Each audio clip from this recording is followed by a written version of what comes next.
show capacity, you need to show interest, and you need to start to have the conversations. If you're going to mentor someone, you're not going to be running after the person. If the person knows the truth. Yeah, because anybody who is going to mentor you is a very busy person. So if you're someone who just assumes that because I've agreed to mentor you, then I'm going to be running after you, then it means you do not need mentoring. I'm sure you all agree. So first things first, you need to understand what it is you want to be known for in your line of business. Everyone assumes you need stories that win awards and political stories. Do you remember Honorable Abike Dabiri? Why did she win the awards? It was the story of Mama, that child. She stayed with that child for decades later. That is the power that international media has, BBC, CNN, Al Jazeera, Fox, Sky News, that they take something small and they stay with it. If you look at Christiane Amanpour's career, let's use our own Amaka Okwe, because I met Amaka Okwe when she was at Plus TV, and I said something to Amaka. It's either you're a journalist or you want to be an executive assistant. You cannot combine both roles. So when you mention a name, I always use Amaka, true or false in the newsroom, I always use Amaka Okwe as an example. Amaka is somebody who gets into a story, but still keeps her head safe. Right? You see Amaka going to Boko Haram territory, she's prepared mentally, she's prepared physically. So you need to know what you want to do. I support anything to do with the growth and development of women and telling women stories. Let me give you an example. There's this lady who accused a colonel in the Nigerian army of rape. And I was so disgusted with the way that even women were reporting that story. I was so angry. I had to call Muturayo. And I said to her, what are we going to do? I had to call the lady, her name is Ruth, and I said to her, look, stop talking to any media organization, whether man, woman, half media, whatever it is, because you're just a story. They're going to milk you for everything, and when they're done, they will discard you like yesterday's newspaper. And I said to her, just lie low and don't speak to anyone. Before you speak to anyone, call me and I will tell you how to tell your story. Because if she was not careful, her going on TV stations would have ruined her. Her career in the military is over, but then she needed some semblance. And so I kept on saying to women, okay, you're the one who are saying that like you can tell the story better. Where's your empathy? So one of the things women need to understand is no one can tell your story better than you. So if when a lady has been raped and you go there guns blazing, your camera in her face, and you have a male cameraman who doesn't even understand what it means to be sensitive, then what have you done? Then you're no better than the person who is another gender who doesn't understand. So then why are you complaining? You go to interview women, and sometimes your female respondents also leave a lot to be desired where you're so embarrassed. So what do? Then it's a judgment call you make. It's either you brief the person ahead, this is what I want from you. And as I say to a lot of women, the ones I had to address female legislators, and I said to them, you come in all your finery, you're dripping in your diamonds and your everything. And then when you open your mouth, there's a disconnect. You go to an IDP camp where people are suffering and then you're so vulgar with your wealth. So you see, it's the audacity that I have over a period of how many years to be able to say this cannot work. Because you want to tell a story that makes sense. And if you understand what your work is, then sometimes you don't put people in front of a camera to talk about situations that really just makes the nonsense out of your own work or your sensitivities and your sensibilities. Some don't understand. So you need to be intentional about telling your story. You need to own your story. You don't want to finish that story and people are going to say, what is wrong with Stella? Said, you went to interview somebody and then this is how she. Sometimes say, please remove your makeup, like you can't look like this. A disaster has just happened and you're wearing your couscous, your high heels. And no, it's the truth. Because this is what resonates in the mind of you. So you must be prepared. If you're coming to interview me and you want to talk about Boko Haram, right? And I'm wearing a cross on my neck, you need to be able to say to me, take off your cross. You know why? Because wearing that cross has already prejudiced whoever. Let's not deceive ourselves. We know the country we are in. One thing that unites us is football, and one thing that divides us in Nigeria is religion. I am from Plateau State, Mangu local government. I'm sure you've all heard about the killings. Some of the members of my family are Muslim. But like when the crisis starts, it's to your tent all Muslims and to your tent all Christians. So imagine, so maybe that's why I understand it and I'm very intentional. I'm going to Abuja. I'm always, anybody who knows me knows I'm in jeans and t-shirt half the time. But because of the culture, and everybody knows that I speak Hausa. So if I'm going to a Hausa man's office and then I'm wearing trousers, let's not deceive ourselves. He's basically going to look at me and say, what is your I've had that experience with a former Minister of Foreign Affairs when I was on the Foreign Affairs desk for like maybe 20 something years ago.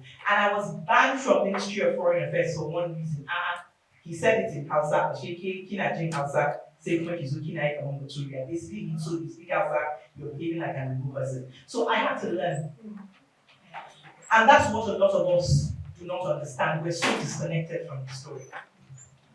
One example, the lady, the soldier, and everybody, as far as everybody was concerned, oh, I've gotten the interview, like, what did it achieve? You interviewed her, have you given her comfort? So now the story has died.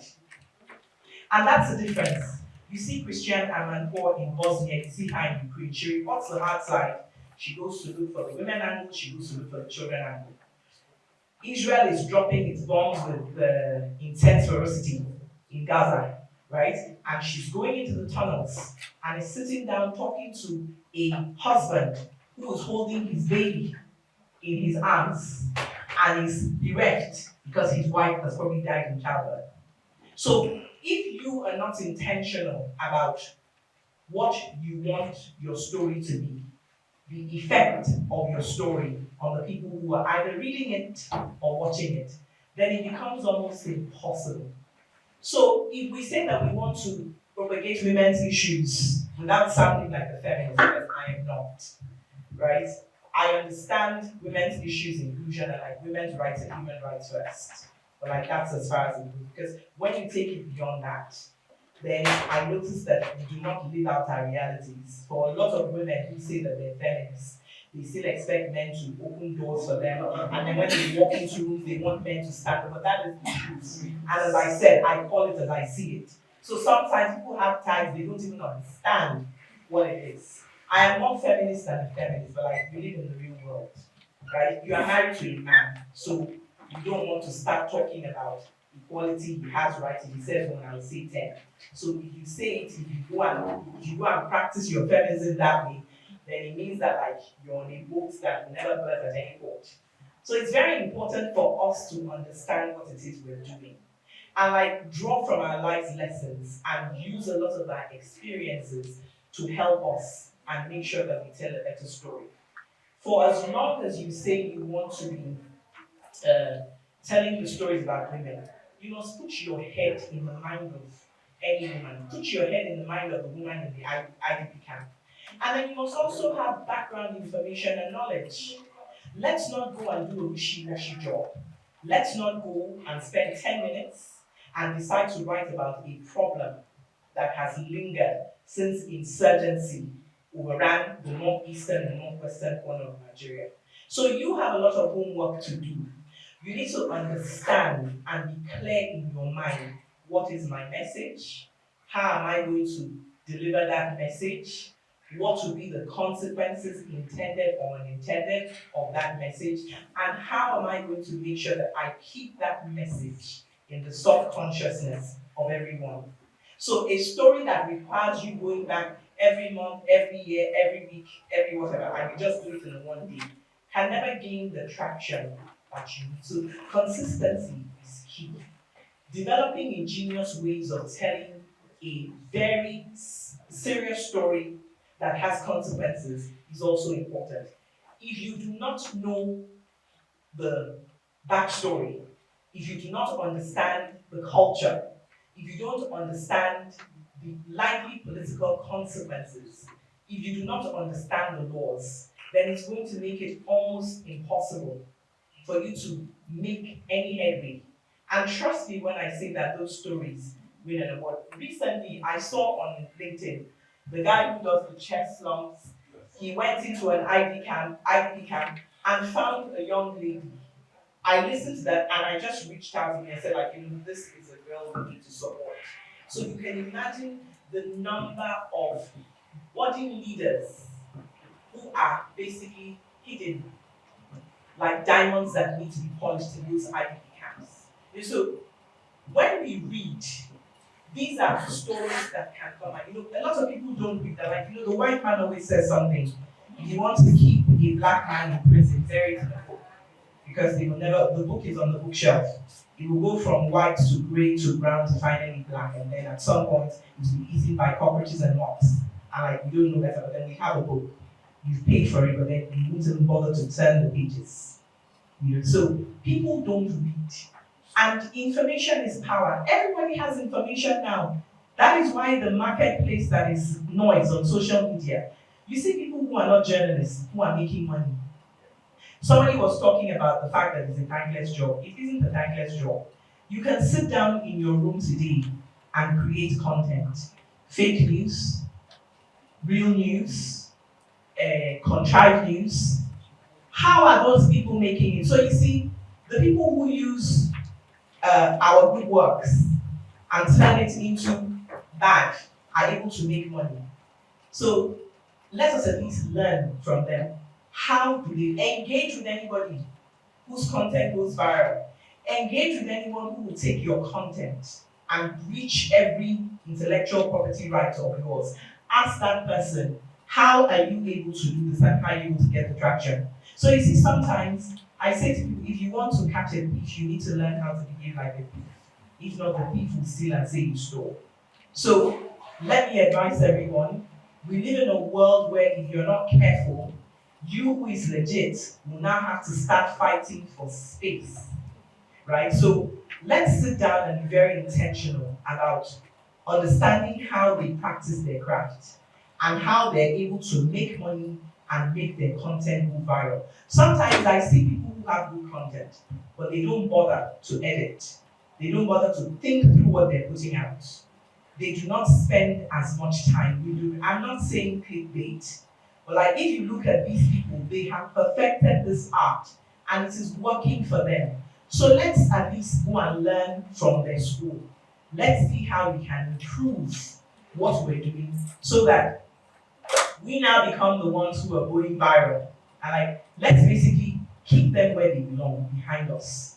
Let's not sit down and continue to think the way we've done it 10 years ago is the way we should do it now. Our line of business is dynamic. If you blink, you will miss it. So let everybody understand as it evolves, you must also evolve with it. Because if you don't evolve with it, the train will leave you at the station. It is that bad, and it has to be said this way.